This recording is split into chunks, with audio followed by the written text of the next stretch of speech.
प्रिय विद्यार्थियों, नमस्कार। मैं डॉक्टर बी.आर. शास्त्री, सह आचार्य संस्कृत, बाबू शोभाराम राजकीय कला महाविद्यालय अलवर, आज आपको बीए प्रथम वर्ष संस्कृत विषय के प्रथम प्रश्न पत्र के पाठ्यक्रम में स्थित स्वप्न वासव दत्तम के प्रथम अंक के श्लोक 8 से अध्यापन प्रारंभ कराऊंगा, क्योंकि श्लोक 7 तक इससे पहले वीडियो में करा चुके हैं। श्लोक 8वां यहाँ तक आपने पढ़ लिया था कि वत्सराज उदयन के महामंत्री योगेंद्रयण वासव दत्ता को साथ लेकर वन में निकल गए। यहाँ योगेंद्रयण ने तपस्वी वेश धारण किया हुआ है और वासव दत्ता ने अवंतिका का वेश धारण किया हुआ है।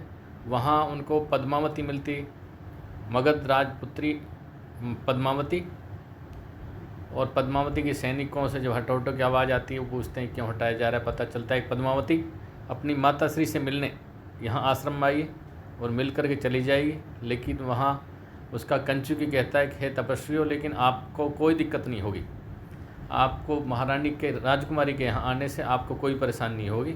इसलिए आप 7वां जो श्लोक था कि आप वन में से आपको कोई भी पुष्प चाहिए, समिधाई चाहिए और जो भी सामग्री पूजा पाठ की चाहिए वो आप निर्भय कर लाएं, आपको कोई परेशानी नहीं होगी, क्योंकि हमारी राजकुमारी धर्मप्रिय है। अब 8वां श्लोक भी उसी संबंध में कि फिर राजकुमारी पद्मावती ये उद्घोषणा कराती है कि मैं कुछ दान पुण्य करना चाहती हूँ सन्यासियों को, इसलिए जो भी सन्यासी कुछ मांगना चाहे वो मुझसे मांग ले। तो यहाँ जो 8वां श्लोक है उसमें कंचुकी कहता है कि कस्य अर्थे कलसेन को मृग्यतो वासुथो यथा निश्चितम। वो कहता है कि हमारी राजकुमारी पद्मावती आप लोगों को कुछ दान पुण्य करना चाहती है, आप जो भी कुछ मांगना चाहें, आपकी जो भी अभिलाषा है वो राजकुमारी से मांग ले। कस्य अर्थे कलसेन को मृग्यते वासो यथा निश्चितम दीक्षां पारितवान किमिच्छति पुनर्देयम गुरो यद भवेत आत्मानुग्रहमिच्छति इहि नृपजा धर्म अभिराम प्रिया यद यस्यास्ति समीप्सितम वदतु तत् कस्य अद्य किम दीयताम। ये श्लोक नंबर 8। कंचुकी कहता है कस्य अर्थ कलसेन कि किस साधु सन्यासी को कलश चाहिए, पानी का पात्र। यदि किसी को कलश चाहिए तो राजकुमारी से मांग ले। जलपात्र को मृग्यते वासो, और कौन ढूंढ रहा है, इच्छा कर रहा है, प्राप्त करने की अभिलाषा है, वासो माने वस्त्र, और किसको वस्त्र चाहिए। यदि किसी को वस्त्र चाहिए तो वो भी राजकुमारी से मांग ले। यथा निश्चितम जैसा भी चाहे। दीक्षां पारितवान किम इच्छति, और जिस साधु सन्यासी की, जिस विद्यार्थी की, जिस ब्रह्मचारी की शिक्षा पूरी हो गई और उससे गुरु जी को गुरुदक्षिणा देनी है, ऋषि को मुनि को गुरुदक्षिणा देनी है, वह दीक्षां पारितवान जिसकी शिक्षा पूरी हो गई, किम इच्छति क्या देना चाहता है, पुनः फिर देना चाहता है गुरु जी के लिए, वह अपने गुरु के लिए क्या दक्षिणा देना चाहता है। यद भवेत जो भी चाहे वो मांग ले। और ये ध्यान रहे कि आप निर्भय होकर मांगें, निश्चिंत होकर मांगें, कोई ऐसा नहीं है। यदि आप मांगेंगे और तो राजकुमारी ये अपने ऊपर आपकी बड़ी कृपा समझेगी और अनुग्रह समझेगी इस बात को, इसलिए आप मांगें। आत्म अनुग्रह इच्छति, अपने ऊपर अनुग्रह चाहती है, यही नृपजमन राजकुमारी, क्योंकि धर्म अभिराम प्रिया, हमारी राजकुमारी पद्मावती धर्म के कार्यों से, धर्म तत्वों से प्रेम करने वाली, प्यार करने वाली, धार्मिक कार्य करने वाली। यत यस्य अस्ति, इसलिए यत्मन जो भी, यस्य जिसका अस्ति मन है, इसलिए जो भी जिसका है, समीपसितम इच्छित, इसलिए जिस साधु सन्यासी का भी जो भी इच्छा है, जो भी कुछ मांगना चाहता है, जो उसकी अभिलाषा है, वदतु कहे, वो निर्भय होकर कहे। तत् कस्य अद्य किम दीयताम, कि यहाँ पर आज किसको क्या देना है। इसलिए कोई भी ऋषि मुनि जिसको जो भी कुछ चाहिए, जो उसकी अभिलाषा है, वो निर्भय होकर यहाँ मांग ले। किसको यहाँ क्या देना है, क्या उसे मांगना है, वो निर्भय होकर मांगे। ये श्लोक नंबर 8। जब कंचुकी घोषणा करता है कि हमारी राजकुमारी पद्मावती साधु सन्यासियों को कुछ देना चाहती है, इसलिए आप जो कुछ मांगे मांगे, तो यह सुनकर के योगेंद्रैण वो सोचता है हंत हाँ दृष्ट उपाय, अरे यार उपाय सोच लिया, कि वो मन में सोचता है हाँ उपाय आया। अब प्रकट में कहता है भो अहम अर्थी, अरे हाँ मैं मांगता हूँ, भो अहम अर्थी, ये मुझे कुछ मांगना है। योगेंद्रैण कहता है पद्मावती दिष्टिया सफलम में तपन अभिगमनम, क्योंकि वहाँ कोई कुछ नहीं मांगता और कोई इच्छा अभिलाषा कर ही नहीं रहे, तो किसी साधु सन्यासी मांगा तो वो पद्मावती कहती चलो दिष्टिया भाग्य से सफलम में तपोवन अभिगमनम, भाग्य से यहाँ तपोवन में मेरा आना सफल हुआ कि किसी साधु सन्यासी की सेवा करने का तो मौका मिला। तापसी वहाँ स्थिति जो आश्रम में, वो सोचती संतुष्टम तपस्वी जन्म इदम आश्रम पदम, कि इस आश्रम स्थान में तो सभी तपस्वी संतुष्ट हैं, यहाँ आश्रम में तो सभी संतुष्ट हैं, क्योंकि राजकुमारी ने महाराज दर्शक ने यहाँ सारी सुविधाएं की है, कोई किसी आवश्यकता है नहीं, किसी भी वस्तु की किसी पदार्थ की कमी है नहीं। फिर ये साधु कौन है जो मांग रहा है, तो शायद बाहर से आया होगा, कोई आगंतुक होगा, इसलिए वो सोचता है। तपस्वी नहीं सोचती तापसी ये कोई बाहर का आदमी आया है। कंचुकी वो किम क्रियताम, हाँ अरे बताओ क्या चाहिए। योगेंद्रैण यम में स्वसा, देखो ये मेरी बहन है, यम में स्वसा ये मेरी बहन है। प्रोषित भर्तृ कामिम इच्छामि भक्त्या कस्मिन कालम परिपाल्यमानम, वो कहता है देखो वासवदत्ता की ओर इशारा कहता है कि ये मेरी बहन है और इसका पति परदेश चला गया है, ये जब तक इसका पति परदेश आए, क्योंकि मैं साधु सन्यासी हूँ, मैं इसको कहाँ साथ रखूँ, इसलिए मैं कुछ समय तक इसको अपनी बहन को यहाँ इस मान्या के पास धरोहर के रूप में रखना चाहता हूँ। कंचुकी तो योगेंद्रैण क्योंकि वो कहता है कि मुझे बस ये है कि मेरी बहन है, वासवदत्ता की इशारा कर कहता है कि मेरी बहन वास्तव है और इसको मैं कुछ दिन के लिए महारानी के पास धरोहर के रूप में रखना चाहता हूँ, क्योंकि कार्य ने एव अर्थेन, कि मुझे कार्यमन मतलब नहीं है, मुझे नहीं चाहिए अर्थेन धन, मुझे ना तो धन से मतलब है, मुझे धन से कोई काम नहीं है, ना भोगई ना मुझे भोग विलास की वस्तुएं चाहिए, मुझे भोग विलास की वस्तुएं भी नहीं चाहिए, न वस्त्रई ना मुझे वस्त्र चाहिए, मुझे कपड़े नहीं चाहिए, वस्त्र भी नहीं चाहिए, न अहम काषायम ना मुझे काषाय गेरुए वस्त्र चाहिए, वृत्ति हितो प्रपन्ने ना मुझे कोई वृत्ति आजीविका चाहिए, मुझे आजीविका भी नहीं चाहिए, वृत्ति भी नहीं चाहिए। धीरा कन्या एवं दृष्ट धर्म प्रचारा, कि मैंने राजकुमारी पद्मावती का धर्म प्रचार देख लिया है, ये राजकुमारी बहुत धैर्यशाली है, धीरा धैर्यशाली है ये कन्या राजकुमारी। शक्ता समर्थ है चारित्र्यम रक्षितुम में भगन्या, यह राजकुमारी मेरी बहन के चरित्र की रक्षा करने में सक्षम है, इसलिए मैं राजकुमारी के पास मैं अपनी बहन इसको कुछ दिन के लिए धरोहर के रूप में रखना चाहता हूँ। तो श्लोक नंबर 9 है कार्यम ने अर्थेन, वो क्योंकि योगेंद्रैण कहता है कि मुझे ना तो धन चाहिए, न वस्त्र ही ना मुझे वस्त्रों से मतलब है, न भोगई न कासायम ना मुझे गेरुए वस्त्र चाहिए, वृत्ति हितो प्रबंध न वृत्ति आजीविका भी मुझे नहीं चाहिए, धीरा मुझे ना कपड़े चाहिए ना मुझे वस्त्र चाहिए, ना मुझे गेरुए वस्त्र चाहिए, ना मुझे कोई आजीविका चाहिए, मैं तो बस मेरी इच्छा क्या है कि धीरा कन्या यम दृष्ट धर्म प्रचार, धीरा कन्या यम कन्या, ये कन्या राजकुमारी बड़ी धैर्य माने धैर्यशाली है, मैंने इसका धर्म प्रचार देख लिया, बड़ी धार्मिक प्रवृत्ति की है, तो शक्ता चारित्रम जक्षितुम में भगन्य, ये मेरी बहन की रक्षा करने में समर्थ है, इसलिए मैं अपनी बहन को कुछ दिन के लिए राजकुमारी के पास धरोहर के रूप में रखना चाहता हूँ। ये श्लोक नंबर 9 हो गया। वासवदत्ता मन में सोचती हम इस माम निक्षेप तो काम आर्य योगेंद्रैण, क्या आर्य योगेंद्रैण मुझे यहाँ रखना चाहते हैं। अविचार्य क्रमम न करिष्यति, चलो खैर वासवदत्ता सोचती चलो कि मुझे यहाँ रखना चाहते हैं, पर आर्य योगेंद्रैण कोई बिना विचारे कोई कार्य नहीं करते हैं, जो करेंगे ठीक ही करेंगे।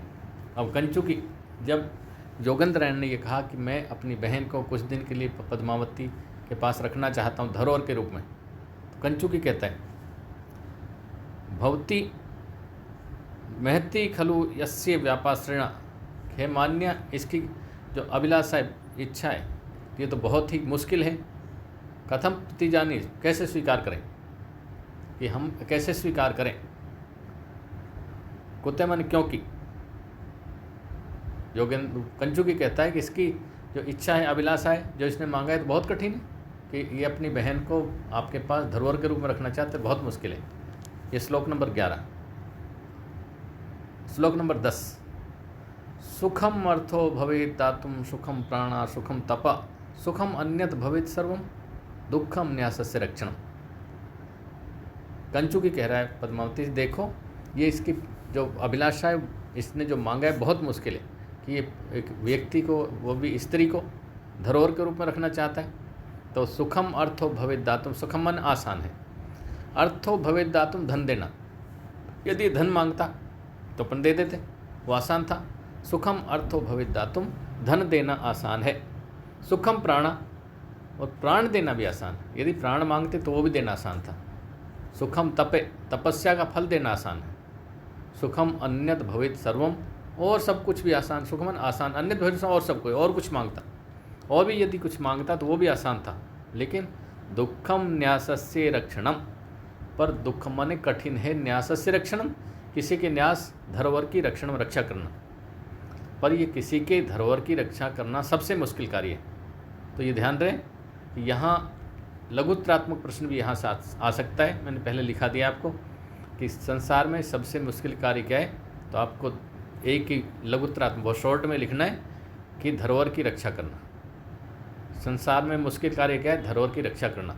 दुखम न्यासस्य रक्षणम, कठिन है न्यासमन धरोहर की रक्षा करना। सुखम अर्थो भवेत् दातुम, अर्थमन धन देना आसान है। सुखम प्राणा, प्राण देना भी आसान है। सुखम तपे, तपस्या का फल देना आसान है। सुखम अन्यत भवेत् सर्वम, और बाकी सब कुछ देना भी आसान, पर दुखम न्यासस्य रक्षणम, किसी के न्यास की रक्षा करना सबसे मुश्किल है। ये श्लोक नंबर 10 था। पर पद्मावती कहती, क्योंकि कंचुकी ने कहा है तो मुश्किल कार्य कैसे स्वीकार करें, पर पद्मावती ने कहा, आर्य प्रथम उद्घोष्य, आपने पहले जब घोषणा कर दी क किमिच्छति इति, कि आप कौन, क्या चाहता है, इदानीम अविचारितम, कि अब विचार नहीं करें। जब आपने कह ही दिया कि भाई कोई कुछ भी मांगे, उसने जो मांग लिया अब स्वीकार करें आप। तो इति तत् अनुतिष्ठत आर्य, यद ऐसे भणती, जो ये जो कह रहा है उसे स्वीकार करो। दासी चिरम, हाँ, कंचुकी कहता है, अनुरूपम में तब भवती अभितम, है राजकुमारी, आपने ये अपने अनुरूप ही कहा है कि आपने जो अपनी बात कही उसको निभाया, तो अच्छा कहा। उधर दासी कहती, चिरम जीवतु भर्तृदारी, राजकुमारी आप लंबी उम्र वाली हों। कंचुकी भवती तथा, वैसे उपगम में इनके पास जाओ। भो अभ्युपगतम अत्र भवतो भगन्या परिपालनम अत्र भवत्या, उसने कहा पास जाकर। कंचु कहता भवती तथा उपगम में, उसके पास जाकर। भो अभ्युगतम, स्वीकार कर लिया है आपका पालन करना राजकुमारी पद्मावती ने। योगेंद्रन अनुगृहीतो अस्मि अत्र भवत्या, इस मान्या की मुझ पर बड़ी कृपा हुई। योगेंद्रन सोचता है चलो मुझ पर बड़ी कृपा हुई, बहुत बहुत मेहरबानी। उपसर्पत्व अत्र भवती, वासुदत्ता से कहता है कि आप अब इनके पास जाओ, पद्मावती के पास। योगेंद्रन वासुदत्ता का गति ऐसा गच्छति, मैं चलो और है भी क्या, मैं वहाँ, मुझे वहाँ जाना ही पड़ेगा। पद्मावती भवतु भवतु, अच्छा अच्छा। आसीत इदानीं समृता, अभी हमारी अपनी हो गई कि ठीक है अब मेरी जिम्मेदारी, ये मेरी साथी हो गई, मेरी व्यक्ति हो गया, मेरी जिम्मेदारी इसकी अब हो गई। उसके बाद श्लोक नंबर 11 आ रहा है, तेटी सुष्टु आर्या भणती अहम अपि इदमन भूयते। इसमें तापसी कहती, या इद्रस्य अस्या आकृति, तपस्वी की जैसी इसकी आकृति, वासुदत्ता को देखकर जैसी इसकी आकृति लग रही है, ये हम अपनी राजदारी के तरह, क्या मुझे लगता है ये भी कोई राजकुमारी है। तपस्वी नहीं कह रही कि जैसे इसकी आकृति लग रही है, मुझे ऐसा लगता है ये भी कोई राजकुमारी है। दासी कहती सुष्टु आर्य भणती, हाँ आप सही कह रहे हैं, क्योंकि अहम अपने अनुभव थे सुखम इति, मुझे ऐसा लग रहा है कि इसने सुख अनुभव किया, अर्थात ये राजकुमारी है। योगेंद्रन मन में सोचता है, क्योंकि अब वासुदत्ता को कहाँ रख दिया, पद्मावती के पास धरोहर के रूप में कुछ दिन के लिए। योगेंद्रन मन में सोचता है, हंत भो, अरे हाँ, अर्धम अवसितम भारस्य, चलो मेरा आधा भार तो कम हुआ, मेरी आधी योजना पूरी हुई। यथा मंत्री भी सह समर्थितम, जैसा मंत्रियों के साथ मैंने मंत्रणा की थी, उनके साथ जैसा विचार किया था वैसा हो गया। पद्मावती के पास इसको न्यास के रूप में रख दिया। तथा परिणत, वैसा परिणाम हुआ। तते प्रतिष्ठिते स्वामिनी तत्र भवती उपनयनो में इत्र अत्र भवती मगध राजपुत्री विश्वास स्थानम भविष्यति। तते प्रतिष्ठिते, जब स्वामी हमारे दोबारा प्रतिष्ठित होंगे, दोबारा अपना राज्य छीन लेंगे, दोबारा से जब महाराजा उदयन अपना राज्य दोबारा छीन लेंगे, फिर वो राज सिंहासन बैठेंगे, तो ये जब वासवदत्ता को पुनः उनको सौंपेंगे तो पद्मावती उसकी साक्षी होगी, जिम्मेदार होगी कि हाँ मेरे पास थी, तो अच्छा हुआ। बस कोते मानी क्योंकि वापिस जब राजा उदयन अपना राज्य छीन लेंगे, महाराज बनेंगे, फिर वासवदत्ता को उन्हें सौंपेंगे, तो महारानी ये राजकुमारी पद्मावती ये साक्षी रहेगी, उसकी गवाह रहेगी, जिम्मेदार रहेगी। क्योंकि अभी श्लोक नंबर 11 योगेंद्रायण कहता है, ये ध्यान रख, श्लोक नंबर 11 बहुत मुख्य श्लोक है परीक्षा की दृष्टि, इसको अच्छी तरह समझ लें। 11 नंबर श्लोक बहुत ही मुख्य परीक्षा की दृष्टि से बहुत मुख्य। इसमें योगेंद्रायण जब वासवदत्ता को पद्मावती के पास रख देता है और वहाँ उसके पास रख करके बड़ा मन में संतुष्टि महसूस करता है कि चलो आधा काम हो गया। अब जब राजा उदयन पुनः राजा बनेंगे तो इनको जब सौंपेंगे, वासवदत्ता को ये जिम्मेदार रहेगी, गवाह रहेगी, और ये कार्य होना है निश्चित रूप से, ये घटना होगी। क्योंकि पद्मावते नरपते महिषी भवित्री दृष्टा विपत्ति अत्ययी प्रथमम तत्प्रदृष्टा तत्प्रत्यात कृतम इदम ने ही सिद्ध वाक्यात अनुत्क्रम में गश्ती विधि सुपरीक्षितानि। बहुत मुख्य श्लोक है, इस अंक का मुख्य श्लोक है, ध्यान दें कि पद्मावती नरपते महिषी भवित्री। पद्मावती महाराज, नरपते मन राजा की, महिषी रानी भवित्री बनेगी। ये पद्मावती हमारे महाराज उदयन की महारानी बनेगी, ये दृष्टा माने भविष्यवाणी की है। विपत्ति अथ, जिन्होंने पहले विपत्ति के बारे में यही प्रथम प्रतिष्ठा पहले भविष्यवाणी की थी। जब महाराज उदयन का राज्य उसके शत्रु आरुणि ने छीन लिया था, तभी उन्हीं ज्योतिषियों ने भविष्यवाणी की थी और वो पूरी हुई।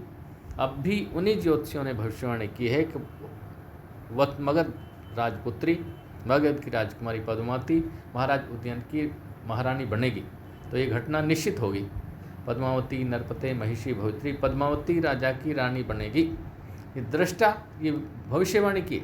विपत्ति, यही प्रथम दृष्टा जिन्होंने पहले विपत्ति के बारे में भविष्यवाणी की थी, उन्हीं ज्योतिषियों ने भविष्यवाणी की। तत्प्रत्यात, उससे उन्हीं के विश्वास से, उस भविष्यवाणी के विश्वास से ही कृतम इदम, मैंने सारी योजना बनाई।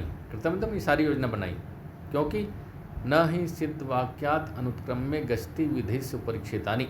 बहुत मुख्य वाक्य, क्योंकि ये घटना घटित होगी, निश्चित रूप से होगी। ये राजकुमारी पद्मावती हमारे महाराज उदयन की रानी बनेगी, क्योंकि न सी सिद्ध वाक्यात, सिद्ध पुरुषों के द्वारा कहे गए वाक्यों का,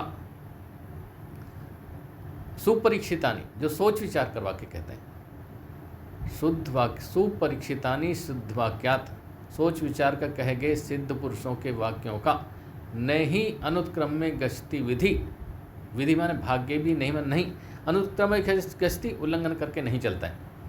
सिद्ध पुरुषों के द्वारा सोच विचार कर कहे गए वाक्यों का भाग्य भी उल्लंघन करके नहीं चलता है। भाग्य में वो घटना निश्चित रूप से होती हैं जो सिद्ध पुरुष हैं, जो पहुँचे पुरुष हैं, तपस्वी पुरुष हैं, मननशील हैं, विद्वान पुरुष हैं, ज्योतिषी हैं। वो जो बात कह देते हैं, सोच विचार कर कहते हैं, उनकी बातों का भाग्य भी उल्लंघन करके नहीं चलता है। भाग्य में वही घटनाएं होती हैं जो वो कहते हैं। इसलिए उन सिद्ध पुरुषों के द्वारा, ज्योतिषियों के द्वारा की गई भविष्यवाणी निश्चित रूप से सत्य होगी। उसी विश्वास से मैंने सारी योजना ये बनाई। तो ये श्लोक बहुत इंपॉर्टेंट श्लोक है, बहुत मुख्य, इसको अच्छी तरह से पढ़ लें। और इसमें लघुत्रात्मक प्रश्न भी आ सकता है कि इसमें क्या है, भाग्य भी उल्लंघन करके किसका नहीं चलता है, भाग्य भी किसका उल्लंघन करके नहीं चलता है। तो आपको इसमें लिखना है सिद्ध पुरुषों के द्वारा सोच विचार कर कही गई बात का, भविष्यवाणी का, सिद्ध पुरुषों के द्वारा सोच विचार कर कही गई भविष्यवाणी का। और ये पहले हमने पढ़ाई दिया था कि वो भविष्यवाणी किसने की थी, पुष्पक और भद्र नाम के दो ज्योतिषियों ने, पुष्पक और भद्र नाम के ज्योतिषियों ने भविष्यवाणी की थी। तो ये श्लोक बहुत मुख्य श्लोक है, इसको आप अच्छी तरह से अध्ययन कर लें। अगला श्लोक, ब्रह्मचारी। उसी समय तभी तते पृषति ब्रह्मचारी, एक ब्रह्मचारी, ब्रह्मचारी विद्यार्थी, अध्ययनरत जो होता है उसको ब्रह्मचारी कहते हैं। तते पृषति ब्रह्मचारी, तब एक ब्रह्मचारी प्रवेश करता है वहीं जंगल में, वन में। ब्रह्मचारी ऊर्ध्वमलोक के ऊपर देखकर, दोपहर का टाइम है, धूप हो रही है, तो ऊपर की ओर देख करके स्थितो मध्याह्न, अरे दोपहर हो गई, स्थितो मध्याह्न दोपहर हो रही, तो अथ कस्मिन् प्रदेशे विश्रमी, मैं किसी स्थान पर विश्राम करूँ, थोड़ा विश्राम कर लेता हूँ, पर कहाँ किया जाए, परिक्रम में थोड़ा घूम कर देख करके कहाँ बैठा जाए।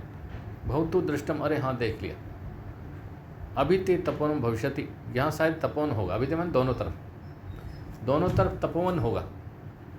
तथा मन, क्योंकि वो एक ब्रह्मचारी वहाँ प्रवेश करता है और वो देखता है कि चल मध्याह्न हो गया, मैं तो विश्राम कर लेता हूँ, पर विश्राम कहाँ किया जाए, वो आसपास देखकर फिर कहता है कि शायद दोनों साइड में तपोवन है। क्योंकि ये श्लोक नंबर 12 है, बहुत इंपॉर्टेंट श्लोक है। श्लोक नंबर 12 बहुत मुख्य श्लोक है, इसलिए आपको इसको अच्छी तरह अध्ययन कर लें।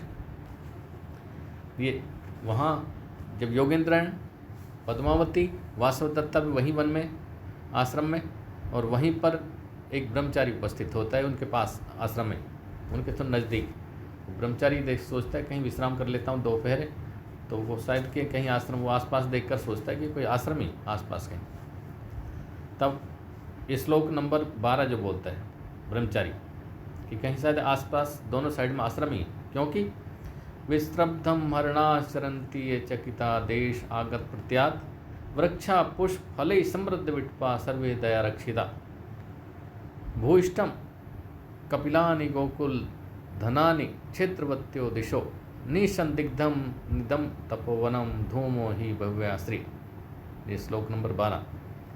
वो सोचता है क्योंकि यहाँ का जो लक्षण दिखाई दे रहा है, यहाँ की स्थितियाँ जो दिख रही, वैसा लग रहा है कि आश्रम है। क्योंकि विस्रब्धम हरिणा चरंती अचकिता, यहाँ पर हरिणा चरंती, हिरण चर रहे हैं, हिरण विचरण कर रहे हैं, हरिण, यहाँ हरिण विचरण कर रहे हैं अचकिता, बिना चकित भाव से, निश्चिंत होकर के।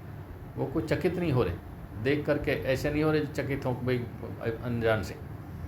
हरिणा विस्त्रब्धम, मन निर्भय होकर, बिना भय के। हरिणा चरंती, हरिण विचरण कर रहे हैं अचकित भाव से, निश्चिंत होकर विचरण कर रहे हैं, घास चर रहे हैं। मैं पास ही हूँ, लेकिन उनको कोई भय नहीं, डर भय नहीं। तो शायद आश्रम के ही उसको, उनको विश्वास है कि आश्रम है आसपास, आश्रम में हमें कोई परेशान नहीं करेगा, इसलिए निश्चिंत होकर चल रहे हैं। विस्रब्धम हरिणा चरंती अचकिता, निर्भय होकर हरिण विचरण कर रहे हैं अचकित भाव से। क्यों? देश आगत प्रत्यात, आश्रम स्थान होने के विश्वास से, उनको विश्वास है कि हम आश्रम हैं और आश्रम में तो हमें कोई कुछ नहीं कहेगा। वृक्षा पुष्प फलई समृद्ध विटपा, और वृक्षा माने सारे पेड़, वृक्षा पेड़, पुष्प फलई समृद्ध, पुष्प और फलों से लदे हुए, पेड़ फल और फूलों से लदे हुए हैं। और विटपा छोटे पौधे, सर्वे दया रक्षिता, सभी छोटे पौधे जो दयापूर्वक रक्षा किए गए। छोटे पौधों में पानी दिया हुआ है, उनके थामले बनाए हुए हैं, क्यारियाँ बनाई हुई। तो पेड़ पौधे सभी फल फूलों से लदें, क्योंकि आश्रम में पेड़ों से फल कोई नहीं तोड़ता, फूल कोई नहीं तोड़ता, फल जो पक कर गिर जाते हैं उन्हीं का उपयोग करते हैं। तो सारे पेड़ फल से लदे हुए हैं, कच्चे फल किसी ने नहीं तोड़े। और छोटे पौधों में पानी दिया हुआ है, थामले बनाए हुए हैं। भूइष्टम कपिलानि गोकुल धनानि, भूइष्टम ढेर सारा, कपिलानि कपिल वर्ण का, गायों का धन यहाँ विचरण कर रहा है। पीले वर्ण की गायें विचरण कर रही हैं, कपिल वर्ण की, बभ्रू वर्ण की गायें यहाँ विचरण कर रही हैं। अक्षेत्रवत्यो दिशो, और यहाँ दिशाएं आसपास खेत रहित हैं, आसपास खेत नहीं है ये किसानों का। निसंदिग्धम इतम तपोवनम, तो इन स्थितियों से लगता है निसंदिग्धम, निश्चित रूप से, इदम तपोवन, तपोवन है। तो निश्चित रूप से यहाँ ये क्षेत्र तपोवन है, वन तपोवन है, आश्रम है। धूमो ही भव्य आश्रय, क्योंकि अनेक स्थानों से धुआं भी उठ रहा है। धुआं क्योंकि ऋषि मुनि हैं, वो मध्याह्न काल दोपहर का भोजन बना रहे हैं और हवन इत्यादि भी कर रहे हैं, तो इसलिए धुआं उठ रहा है। तो निश्चित रूप से आश्रम स्थान है। इस तो यहाँ चलो आश्रम स्थान में यहीं पर विश्राम करता हूँ, यहीं पर चलता हूँ। ब्रह्मचारी यावत प्रविशामी, चलो आश्रम में प्रवेश करता हूँ। प्रवेश करके अरे आश्रम विरुद्ध खलवे से जने, वो अंदर आश्रम में देखता है कुछ स्त्रियाँ हैं कुछ पुरुष हैं, तो अरे ये आश्रम विरुद्ध है, ये व्यक्ति आश्रम में। अन्य तो विलोक, दूसरी तरफ से अथवा तपस्वी जनों अत्र, अथवा तपस्वी जनों अपि अत्र, फिर देखता अरे यहाँ तपस्वी जन भी, क्योंकि राजकुमारी थी पद्मावती थी और वहाँ उसके सेवक भी थे, तब उनको देखकर सोचता है कि तपस्वी वन ब्रह्म आश्रम के विपरीत लोग कैसे हैं। पर जब वहाँ तपस्वी नहीं दिखते, चलो यहाँ तापसी भी है। निर्दोषम सर्पणम, चलो यहाँ जाना कोई दोष रहित नहीं है, यहाँ चले। अरे स्त्री जने, अरे यहाँ तो स्त्रियाँ भी हैं। उस समय कंचु के देखता है उस ब्रह्मचारी को। कंचु कहता है स्वयं स्वयं पुरुषोत्तम भगवान, अरे आप निर्भय होकर प्रवेश करें, निर्भय होकर प्रवेश करें, चिंता नहीं करें, आ जाएं, क्योंकि सर्वजन साधारणम आश्रम पदम, आश्रम स्थान तो सभी के लिए खुले रहते हैं, कोई भी आ सकता है। वासव दत्ता हम हैं। पद्मावती उस समय कहती अम्मो परम पुरुष दर्शनम परिहर्तु आर्या, क्योंकि जब वहाँ आता है ब्रह्मचारी तो वासव दत्ता उससे कुछ वो घूंघट करती, पर्दा करती। पद्मावती कहती है अम्मो परपुरुष दर्शनम परिहर्तु आर्या, कि अरे ये तो परपुरुष के दर्शन से घूंघट करती है, रुकती है। बहुत अच्छा सुपरिपालनीयम, चलो बढ़िया, इसका पालन पोषण अच्छा हुआ है, संस्कारवान, ये भी ठीक है। कंचुकीय भो पूर्व प्रविष्टा, इसमें कि हाँ वो यहाँ वहाँ ब्रह्मचारी अंदर आ जाता है। कंचु कहता है देखो हम यहाँ पहले प्रविष्ट हुए, पहला है, इसलिए प्रतिगृहत्व अतिथि सत्कार, ब्रह्मचारी से कहता है कि इसलिए आप अतिथि सत्कार ग्रहण करें, लो जल पी। ब्रह्मचारी आचमन, चल जल पी कर, ठीक है। निवृत्त परिश्रमों अश्मि, अब मेरी थकान दूर हो गई, पानी पी लिया, थकान मेरी दूर हो गई। योगेंद्रन भो कुते आगम्य थे, अरे कहाँ से आए हो आप लोग, आप कहाँ से आ रहे, कब गंतव्य, कहाँ आपको जाना है, और कब अधिष्ठानम आर्य से, आपका स्थान कहाँ है, कहाँ आप रहते हैं। ब्रह्मचारी कहता है भो श्रूयताम है, सुने, आप सुने। राजगृह तो अश्मि, मैं राजगृह से आया हूँ, और श्रुति विशेषणार्थम, वेद विशेष का अध्ययन के लिए वत्स भूमो लावणकम, वत्स भूमि के लावणक नामक ग्राम में मैं रह रहा था, वहाँ रह रहा था। वासवदत्ता उसने कहा कि मैं लावणक नामक ग्राम में वहाँ वेद विशेष का अध्ययन से रह रहा था।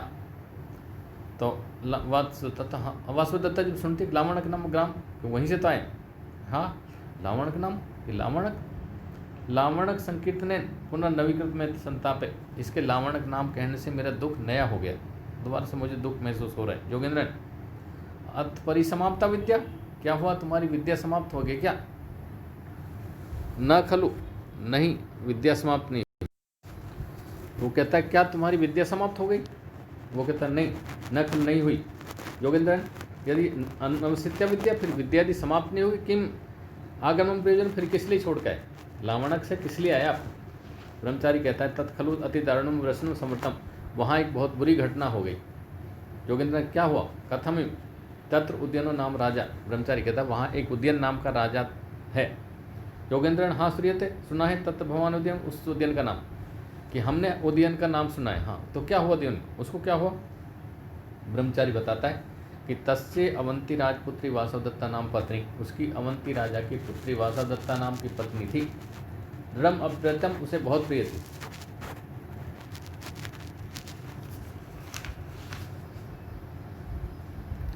योगेंद्रन भवितव्यम, हाँ होगी, ततस्त, फिर क्या हुआ। ब्रह्मचारी तस्मिन मृग्या निष्क्रांते राजानी ग्राम दाहेन सा दग्धा, जब वो राजा शिकार के लिए गए तो पीछे से वो वहाँ जल गई। वासवदत्ता मन में सोचती कि अली कमल, नहीं ये झूठे, मन में सोचती कि नहीं झूठे, मैं मंदभाग्य जीवित हूँ। योगेंद्र ततस्त, फिर क्या हुआ कि वो वासवदत्ता तो जल गई जब शिकार करने गए थे। ब्रह्मचारी तस्तताभ्याम अभ्यपुतो काम योगेंद्राणो, तब उसने कहा, तब उस वासवदत्ता को बचाने के उसमें प्रयास में योगेंद्र नाम का सचिव था, वो भी उसी में जल गया। योगेंद्राण सोचता है, वो खुद ही बोल रहा है योगेंद्रन कि क्या वास्तव में योगेंद्रन जल गया। ब्रह्मचारी तत्ते प्रतिनिवृत्त राजा, जब राजा लौटा वहाँ तो यद वृत्तांतम श्रुत्वा, उसके वृत्तांत को सुन करके, उस घटना को सुन करके, तयो वियोग जनित संतापे, वासवदत्ता के वियोग से उत्पन्न संताप से वो भी उसमें वहाँ उस अग्नि में प्राण त्यागने को तैयार हो गया। वासवदत्ता मन में सोचती, जाना मैं आर्यपुत्र से मई सानुक्रोशत्वम, हाँ मैं जानती हूँ आर्यपुत्र का मेरे प्रति कितना प्रेम है। वो योगेंद्रन ततस्तत, फिर क्या हुआ? ब्रह्मचारी तते तस्या शरीर भुक्तानी, तब राजा वासवदत्ता के द्वारा भोगे हुए शरीर के कपड़ों को, भुक्तानी कपड़े हुए, दग्ध शेषण जो जलने शेष बच गए उन कपड़ों को आलिंगन करके मोहम गते बेहोश हो गए। सर्वहारे, बड़ा कष्ट हुआ। तो वासवदत्ता सकाम इदानीम आर्य योगेंद्रन भवतु, चलो अब आर्य योगेंद्रन अपनी इच्छा पूरी करें। चेटी राजकुमारी भर्तृदारी के रोदती, क्यों वासवदत्ता की आंखों में आंसू आ जाते हैं। तो चेटी कहते हैं कि राजकुमारी ये तो हाँ है भर्तृदारी के, है राजकुमारी रोदिती, कभी आ रही है तो रो रही। पद्मावती सानुक्रोशम, ये बड़ी दयालु, ये भावुक हृदय की, इसलिए रो रही। ब्रह्मचारी तते शनै शनै प्रतिलब्ध संज्ञकम, फिर योगेंद्र ने पूछा फिर क्या हुआ? तो उसने कहा फिर धीरे धीरे वो दोबारा होश में आ गई। और पद्मावती चलो दृष्टिया गृहते, चलो भाग्य से होश में आए। पद्मावती कहती चलो भाग्य से होश में आ गए, ये ठीक रहा। मोहमगत कि मोह बेहोश हो गए थे, इति श्रुत्वा शून्य में हृदय, मेरा तो हृदय शून्य हो गया था। पद्मावती कहती कि बेहोश हो गए, ये सुनकर मेरा हृदय बिल्कुल शून्य हो गया था। तो यहाँ है जो पद्मावती के हृदय में वासव उदयन के प्रति जो प्यार का बीज अंकुर यहाँ उपजता है। सबसे ये घटना पहले जब वासवदत्ता को वो सब सोचती कि उसने जब वासवदत्ता मर गई और उसके बाद भी उसके लिए वो इतना विलाप कर रहा है, तो वो बहुत अच्छा राजा है, बहुत अच्छा व्यक्ति, इसलिए उसके से लगाव इस पद्मावती के हृदय में पैदा हो गया। यहाँ से है पद्मावती योगेंद्र ततस्तते, फिर क्या हुआ? ब्रह्मचारी तते से राजा महितल परिश्रवणम, फिर वो राजा पृथ्वी पर लेटने लगा बार बार, और धूल धूसरी शरीर से सहसा उत्थाय, अचानक खड़ा हो जाता। हाँ वासवदत्ते, है वासवदत्ता, हाँ वंती राजपुत्री, है वंती राजा की पुत्री, है प्रिय शिष्य, इतनी किमपि पता नहीं, और कुछ बोल कर लाप करने लगा। किम बहुना, और क्या? अब ये श्लोक नंबर 13, ये श्लोक नंबर 13 अगले वीडियो में कराएंगे। बहुत बहुत धन्यवाद।